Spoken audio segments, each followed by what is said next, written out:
Have you been pondering whether you may well be an undiagnosed autistic adult? Well, come to the right place, my friend, because I've got 20 more autistic traits in adults you may not have realized were autistic traits. So let's go. Welcome, my stars of Orion. Thank you so much for watching. I'm Orion Kelly, that autistic guy. I'm all about providing validation and support for autistic people and their loved ones. Here we go, my friends, with 20 more autistic traits in adults you might not have realized were autistic traits. Now, as always, this is not a diagnostic tool, okay? This is just, look at it like personal manifestations and observations of how autism can manifest differently in autistic adults. But if these traits do resonate with you and you're thinking, hang on a second, is this me? I would suggest considering having a chat with your healthcare professional. Number one on our 20 more autistic traits in adults is needing to reset. As in, you're having a day, something very small seemingly has gone wrong. Okay, maybe you spilled some coffee on a shirt or something you wanted to wear, right? Maybe you missed a call. You just, for some reason, can't recover. So these small things cause you to, all right, call it, time of death, day over, reset. See, you have a plan. Here's how the day's going to work. And what you don't factor in is little things going wrong, which of course is part of life. But once that plan is disrupted, your whole day's ruined. You might say, Orion, you've just got to go with the flow, got to roll with the punches. We can't just go with the flow, okay? We're not rolling with the punches. I feel this intense need to reset, right? Start over. I'm out, done. And what is that? Things that ground you and regulate you and hopefully get you back on track. But yes, sometimes it means like, all right, I'm going home. See ya. Like, all right, I'm out. I'm stopping. I'm not doing this. This wasn't how today was supposed to go. And there's no way of getting yourself back on the track of go with the flow, don't worry about it. No. Small little things going wrong in your day can be a complete end of that day until you can basically reset it and try to start again. Number two, do you talk loudly? But you don't think you're talking loudly. You don't realize you're talking loudly. Are people constantly telling you, creepy, or what I get a lot, why are you yelling? I seriously have been told this like a billion times. Orion, why are you yelling? And you don't think you're yelling. You haven't noticed you're speaking loudly. In fact, you might argue, which I will, that I'm not speaking loudly. Okay, this is not intentional. It can come down to, one, a lack of awareness about our own voice, the volume, the tone, combined with the fact that autistic people might not get excited or passionate about lots, but when we do get excited or passionate, we tend to speak in a way where you think it's aggressive or loud, and we are actually just excited and passionate. Number three, are you an over-explainer? Yep. I constantly over-explain. I feel like I've got to give every little detail when answering a question, having a conversation. It doesn't really matter what it is. Like someone could say, hey, cool, man, cool Hawaiian shirt. Where'd you get that shirt from, right? I will go off on a complete tangent on everything you need to know, not only about this particular shirt, but about this stylish shirt, the different types of fabrics, different types of colors, different types of brands, best times to buy them. Are they on sale? What are the best stores? Online, in person. Oh, that reminds me of another shirt I got from this brand. The right size. This is up size. This is down a size. It doesn't matter what the situation is. It's something I absolutely do all the time. Now, okay, sure. So my autistic brain doesn't know when to stop. Or more specifically, my autistic brain doesn't know when to stop giving you information. Okay, and why is that? Because if you're a neurotypical person, you probably realized the autistic person in your life is always asking follow-up questions. Is always asking for more details, minutiae that you don't need or care about. But to them, To me, to us, it absolutely makes what you're telling us more real. So to process what you're trying to tell us, we need often more information, more explanations. And that's why probably we do the same thing to others. We provide you what we think we need. Therefore, you must need it too. Number 4, do you over-prepare for social events? A plan of attack, a war map in a war room. Before going to things like parties, meetings, social interactions, are you, and I do this, do you mentally rehearse every possible scenario in your head? I legit run through conversations in my head. I have basically been there and done it before it's even happened. What if they say this? What am I going to say to that? Oh, maybe I can say this joke or this story, right? How will I respond if they want to talk about particular political things or events, right? You see what I'm saying? In fact, in a way, it's kind of like preparing for a political debate. And here's the thing, right? I don't care how much effort you put into pre-planning for these social events. I promise you, it never goes as you thought it would go. Never goes as imagined. Never goes well. It just frankly goes. The 5th autistic trait in adults is struggling with indecisiveness. But let's talk about in the real world. So like indecisiveness at restaurants, even takeaway places, food. Food is important for autistic people, but it is about safe food. We may have a very restricted diet, but it's not because we're picky. It's because of sensory needs and different things. This is just the way it is. So when you go to a restaurant or a takeaway place, number 1, takeaway places for starters, the menus aren't done in a way where you can read them anymore. They're LED or LCD, whatever. They're popping up. You start reading it, it goes to the next thing. It's like you start, when I was born in the 30s, it was just written, right? And it's like, how do I order? What can I take your order, please? No, you can't, but I'd like to see the menu if you don't mind. Not changing every 3 seconds. That'd be bloody amazing. Do you see what I'm saying? It's really, really hard. And then, how about restaurants? Not sure why you're doing that anyway, but still, let's say you're going to a restaurant. I'm like one of those people where I could look at that menu for 30 minutes, 60 minutes, and I still won't be able to give you a genuinely, I really want this one. It's like, I guess I'll get this. I guess I'll get that. It's just, there's no way. It's like, or I'll just pick the exact same thing every time, even if I don't feel like it, because at least I know what it is. It's like people get, why are you taking so long, Orion? We can't order until you're ready to order. Like, seriously.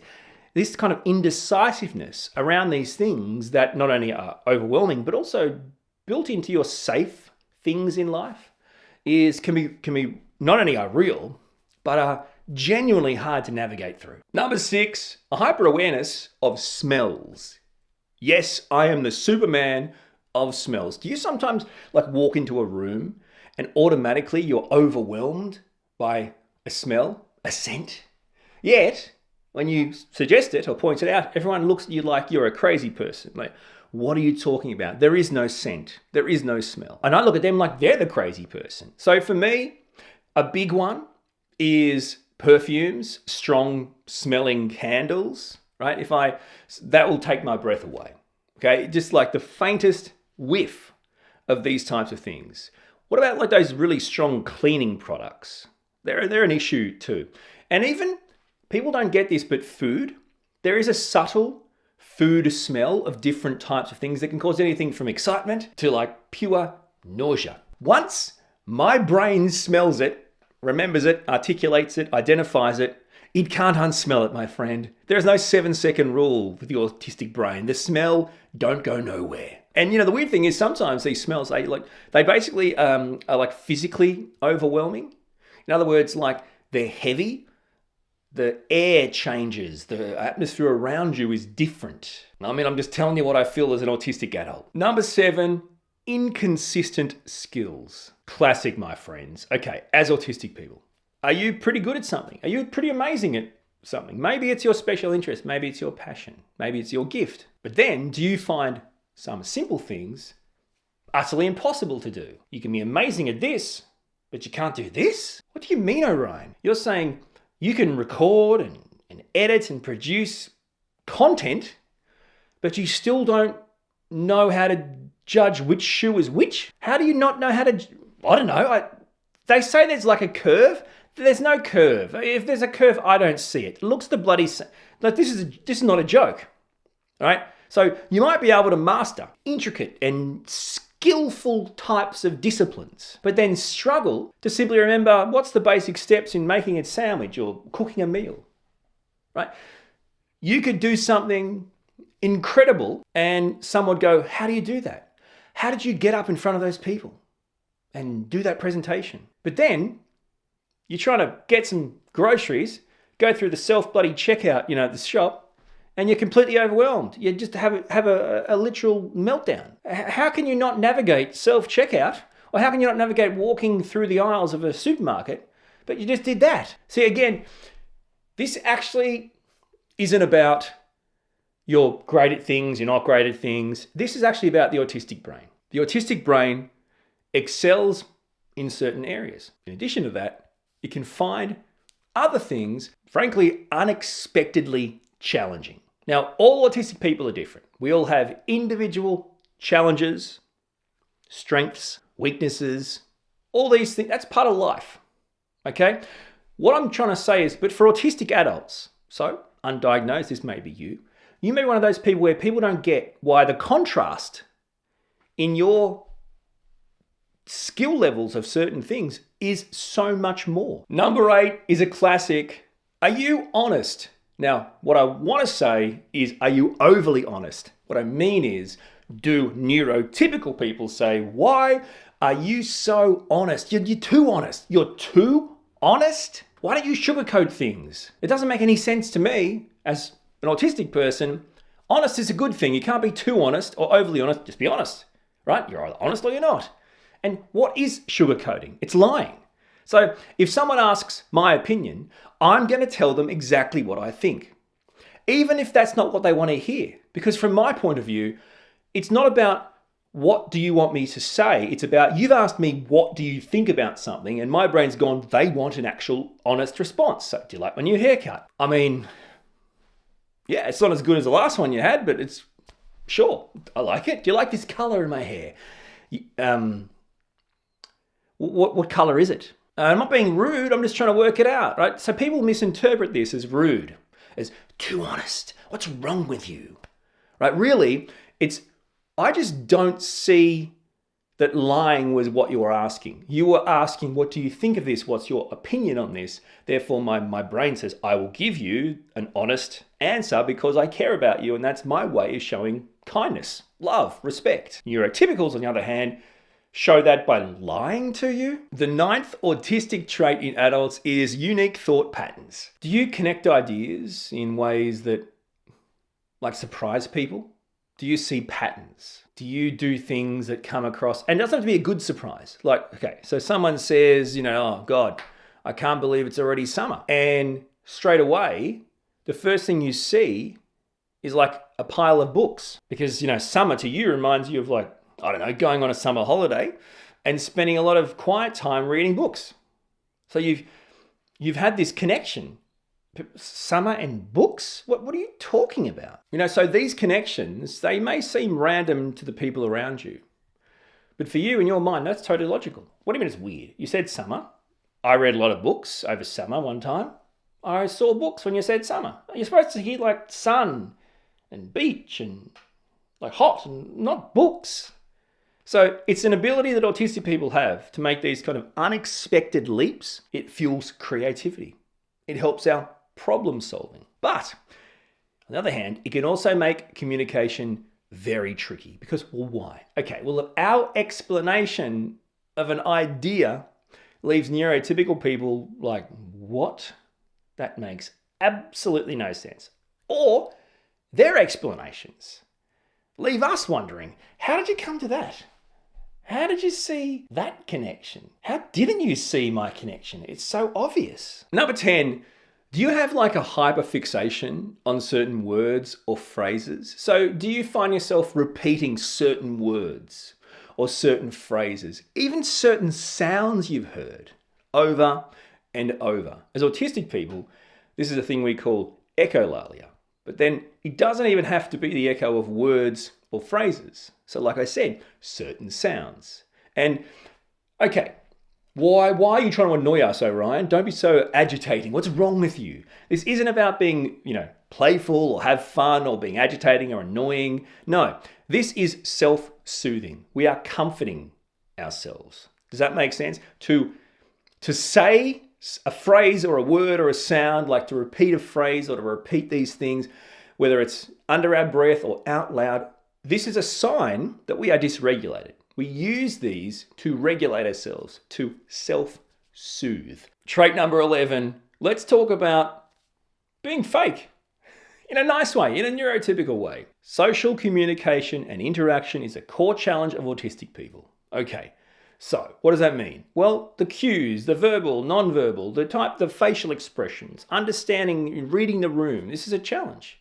Fake what, Orion? How about fake smiles? Fake laughs. Someone says a joke, by the way. Now, unless they're a comedian, no one should be telling jokes. Okay? Unless you're naturally funny, shut up with your jokes, right? Let's say they say a joke, it's not funny. Well, I'm not going to laugh. What do you want me to do? And people go, Orion, what the hell is wrong with you? That's rude, mate. What do you mean that's rude? That is a not funny joke, right? So there's something in our autistic brain that makes it physically impossible. It's not the response that's ever going to come. Oh, good one. And in fact, I think that's rude. If you tell a joke that's not funny, and I go, good one, funny joke, in no way unfunny, great work, you should be a stand-up. That's rude, right? But just, you say a joke and I'm like, I don't see how that's rude. And really, neurotypical people fake so many things, right? They fake smile. They'll fake smile in a way where it's like, I hate my life and I really wish I was dead, but I'm going great. How are you? Like, what? People fake laugh at your jokes, I guess, because they like you or they want to be nice. I actually hate that. I find that really off-putting. It's agitating because I put a lot of time and effort into my humor. So, I'd rather earn it. What other fakes are there? Let me know. Put them in the comments. I'd love to read them. But I think you'll like number 12. Do you talk to yourself? Do you narrate your own thoughts? Yes. Do you catch yourself talking out loud to process your thoughts? Even narrating what you're doing? Okay. Yep. No, I'm going to make coffee now. I'm going to go down and make a coffee now. And then I guess I'll probably try and get up to the study and I'll try and do some editing. Now, no one else is around. I'm talking to me. So this isn't just about thinking out loud. Okay, let's talk about processing. Autistic people process the world differently. Oh, why, Orion? We're autistic. We've got a different brain. Processing is a cognitive skill, right? Okay, if we process things differently, sometimes, and yes, it is for me, I have to say things out loud. I have to say things out loud for them to make sense and for them to register. And maybe I say them a couple of times. It's one of those things, talking out loud to yourself, narrating your own self is just a common minute by minute thing for me. I'm constantly talking to myself. And now I know where, earlier in life, undiagnosed, I thought there was something wrong with me. Now I know I'm processing. I'm saying things out loud to process. And you know what? I'm actually rehearsing to somehow fit into this crazy neurotypical world. Autistic trait in adults, number 13, starting things. Oh my God. Do you have a difficulty in starting tasks? Do you ever sit down to start something and feel like, why am I not starting this thing? And who put this wall blocking me from starting this thing here? Yes, you could talk about inertia. As in, if you're at rest, it's going to be hard to do anything but stay at rest. You could spend hours procrastinating, relaxing, doing nothing, resting, overthinking before you even think about starting that task. But here's the weird thing as an autistic person. Yep, this is true. But what happens? Once you start that task, boom, hyper-focus mode unlocked. You see, right? Oh, I've got to do this thing. Okay, I'm going to spend the next 4 hours not doing it. Finally, somehow, I'm triggered to do it. And then I'm hyper-focused. And suddenly, you're ready to rock and roll. And inertia really plays a big part in that. It's about what can I do that I want to do that is something that will therefore get me to do other things. But unlocking hyper-focus mode is a skill only autistic people get, my friends. Trait number 14 is a big one. Let's talk about a hypervigilance, a perfectionism. Now, as autistic adults, we can find ourselves in this like constant loop. We're checking, we're double checking, we're preparing for every possible outcome. Oh, Ryan, that's OCD. No, yes, I get it. But as autistic people, our brain has that almost OCD-like nature. We are constantly hypervigilant. Now, the problem with this is if you're preparing for every possible outcome, you're constantly failing because did I miss something? What haven't I prepared for, right? You don't even know what. You haven't even been, and then when you've done it, you're like, could I have done it better? Huh? Have I prepared enough? What do I need to prepare? I've experienced it now. Oh, I didn't do very good, did I? What could I have done better? There's never an end. This hypervigilance, right? This perfectionism. That's what I think it's about. I think it comes down to this need for perfectionism. Now, why is that, Orion? That's a psychological question. Could it be because autistic people from birth literally are born into a world that rejects them? Says you're not enough, you're not good enough, right? You're constantly trying to be better. So, this deep need to kind of stay prepared at all times creates hypervigilance. It doesn't matter what this is, by the way, which then manifests in perfectionism. So, are you an autistic person or an undiagnosed adult who maybe spends significant amounts of time just writing an email, right? You're writing the email, you're reading it 1,000 times, like you read it back, you read it. You see what I'm saying? You don't stop researching things you want to buy. You are constantly trying to do everything past the point of perfection, which doesn't exist. The problem with this is you're stuck in a constant state of hypervigilance and perfectionism, which leads to you not doing things. You don't want to start new things because it just brings up this whole issue. Another example would be if I have an appointment sometime during the day, I can't do anything prior. I can't start something new before the appointment because of this hypervigilance of I have this appointment. How will it go? What will happen? What do I got to do? How do I prepare? Okay? And that's bloody exhausting, but that's life. Ironically though, right, here's the thing. It doesn't actually mean that we're always productive. It certainly doesn't mean we're perfect. Right? The hypervigilance and the perfectionism actually leads to us being more stuck than moving on and completing things and being productive.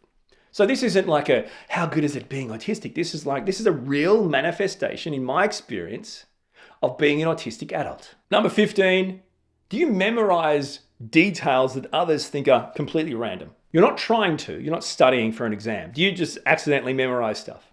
Like I'm talking obscure stuff. Random stuff, license plate numbers, street names, friends' favorite movies, food, songs. Do you just, how do you make that again? Here's the ingredients. You just bang, there it is. And they're like, huh? Does your brain somehow lock onto and hold onto like a safe, a steel safe, a vault? The most random and frankly, some would say useless information. Here's the thing. I will forget your name. 5 seconds after you told me your name, I will forget your name. I don't want to forget your name. I just will. There are things I can never remember, like things I was supposed to do today, right? People's names, these things. Okay, so I won't remember your name. But what I will remember is your favorite type of cheese from a conversation that we had and you told me 6 months ago. I honestly can't even tell you how contradictory this sounds. Because honestly, I really do come across like I remember very little. But I promise you, the things that I remember, and I don't want to, but the things that I remember are so far away, are so long ago, and are so stupidly specific. It's off-putting. I don't remember what my wife might have told me to do today before she went to work, but I will be able to tell her the exact thing she said in a conversation we had 12 years ago. I swear. Number 16, are you clumsy? Are you awkward in the way you move? This is supposed to be good, I think. Like, yeah, hey, how good is Orion looking? Anyway, this is a thing, my friends. Okay, so how you like with your movement, with your idea of where you are in time and space? Are you clumsy? Uncoordinated? Do you often trip, fall over. What do? I run into door frames, as in my house. I know where the doors are, but geez, I hip and shoulder people. I wasn't trying to start a fight. This is a spatial awareness thing. Spatial awareness can be very tricky for autistic people. I've never once carried a coffee cup without spilling it. Sorry. Nah. People say, don't fill it as high, Orion. Then you won't spill it. And to them I say, I want maximum coffee in my cup. Why would I pour half a cup of coffee just so I don't spill it? I'd rather fill it to the level I want and spill a little bit. You see what I'm saying? Anyway, as a child, I always struggled with coordination sports, right? Catching balls and looking at balls, hitting balls. It's all about balls, yeah? Anyway, you see what I'm saying? It's really tricky. And this is now proven to be like a proprioception thing. So basically autistic brains, in a way, like let's say we're trying to catch something, we seem to not realize the moment to stop. So the ball's approaching, you get your hands, like now let's say you put your hands out to catch it. Your fingers often hit it, bounces off, right? It bounces off your top of your hand instead of catching it. Because our brain seems to go past the point of where we should stop. So, we're going to catch it like that and perfect. No, we're going to go like that, boom. So I know that sounds strange. That's just one little thing that I remember, looking into. So that this is a really big thing for autistic people. Autistic trait in adults, number 17. Overly literal. People will say this about autistic people. Why is that? Why would they say, you are so literal. You take things so literally. Or they might say, Orion, I'll be ready in a second. I'm thinking to myself, no, you won't. For starters, that's not possible. And secondly, I know how long you take and you will not be ready in a second. So please give it a spell, mate. Ready in a second. What's she talking about? So our brain looks at these phrases and takes them at face value. Okay? We often, now after the fact maybe, but in the moment, our brain is looking at them as a literal phrase. Okay, why? Just to piss you off. Hello? Is this on? Seriously? What are you talking? So we have an autistic brain. Okay, at some point, someone can point it out or we can remember, oh yeah, that's just a joke, right? Or that's just a phrase. But in the moment, like all humans, by the way, in the actual moment, the heat of the moment, your brain is going to do what your brain was, designed to do years ago. Okay, an autistic brain is going to take things logically. Why? Literally, why? Well, you know why. I said it. I've blown it. I've put the punchline in the joke. We have a stronger logical brain. It's just science, my friends. So yes, things that you say we're going to take literally because we're looking at things literally and logically. Okay, we're not looking at the other side of how you can say things that aren't real. Again, this comes under the banner of saying things that aren't real, saying lies to us as a way of like communicating and then wondering why we don't understand it or we take it literally. It's a constant hellhole to navigate through. But number 18 is an absolute key for autistic adults. Sounds. More specifically, disliking sounds. Certain sounds that some would say, that's just normal life, mate. Okay? All right, let's talk about sounds that you may dislike. Chewing, slurping, loud breathing. Whistling. People whistle not through their mouth, through their nose or I don't know, their ears or is there a draft? What's happening here? Okay, now I've done a video on misophonia. Okay, so this idea of, just this extreme sensitivity to sounds, everyday sounds. What I want to be clear about is misophonia, or even just an extreme sensitivity to everyday sounds that most people aren't bothered by, is super common in autistic adults. I can't even tell you how big number 19 is. And that is struggling with unspoken rules, also referred to as unwritten rules or conventions. Those social rules, these unwritten rules in society. Another way to put it is you're born, everyone gets the rules to the board game except you. Why? Because you're autistic. So as part of being autistic, you are exempt from receiving the rules. That's the best way to explain the brain. Autistic brain, you're born autistic, you don't get the rules, sorry. You can try and find them along the way, but you're not going to be able to work it out. Everyone else has the rules. What does that mean? Well, it's going to create barrier after barrier. Because the unwritten, unspoken, conventions of life, these rules that everyone has but us, are key. They basically stand between you and thriving in life. And there's no use even doing a list. Orion, why do you never say hello or goodbye to people when you enter a room or their space? I don't know. Is it a talk show? Welcome. Great to have you. Welcome along. Hey, thanks for coming here. I'm Orion, your host. Great. Fantastic. Oh, you're leaving now? Okay, great. Well, thanks so much for coming and being on the show. Until next time, let's hope you have a fantastic night. Goodbye. I mean, like, seriously? What do you mean say hello and goodbye to people? What the hell? What are you, royalty? No, just a thing. It makes no sense. Hello and goodbye. Oh my God. The one I hate, by the way, is if I'm at home, right?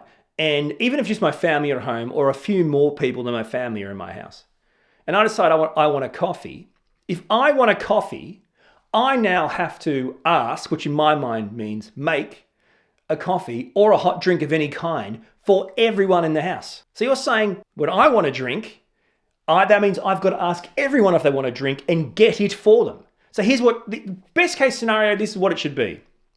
For starters, best case scenario is shut up, live your own life, get stuffed, mate. Okay? But best case scenario for neurotypicals want their way is this. Stop talking. Everyone shut up. I've got an announcement to make, then you can go about your bloody stupid conversation. I'm having a coffee because I need caffeine just to deal with you bastards. Okay? I'm going to go over here and make my coffee. Okay? Who wants a coffee? Anyone else want a coffee? Oh, you all do you? Fantastic. The cups are there, the coffee's there, the milk's in the fridge. I hope that helps. That's the best I can give you, my friends. What a stupid rule, by the way. If you get something in your house, you've got to ask everyone if they want it too and then get it for them. That doesn't make any sense. It's, you're being a good host. A host? We're back at the talk show? And we've made it to number 20. This trait is all about fairness. Are you a stickler? I'm a stickler. Do you have like this fixation? This need for fairness? I can be disproportionately upset when someone is being wronged. When I feel that something is unfair, not just, not right. I've seen someone wronged. There's no letting go. No, stuff you. I'm not letting go. You don't know this person, Orion. Who cares? That's not the point. The point is fairness. The point is this person was treated unfairly. This person was treated unjustly. This is not acceptable. Yes, but it doesn't matter. They're not bothered by it and we've never seen them before. Never see them again. That's not the point. My brain is not going to stop until this situation, at least in my mind, feels resolved. It doesn't matter if it's something minor. By the way, to me, there's no minor. They just cut in line. Just cut in line? All these people here have done the right thing. This moron thinks they're more important than us. That's not minor. That's like the end of the world for me. I absolutely hate morons walking around the world thinking they're more important than everyone else. No, if it's not fair, it's not acceptable, and I won't let it pass. My friend, I won't let it pass. Oh man, that's creepy. Now, if you subscribe to the notion that the sequel is never as good as the original, you should probably check it out now and decide for yourself. The original I'm talking about. Check out my video, 20 Signs of Autism in Adults, Autistic Traits You Never Knew Existed.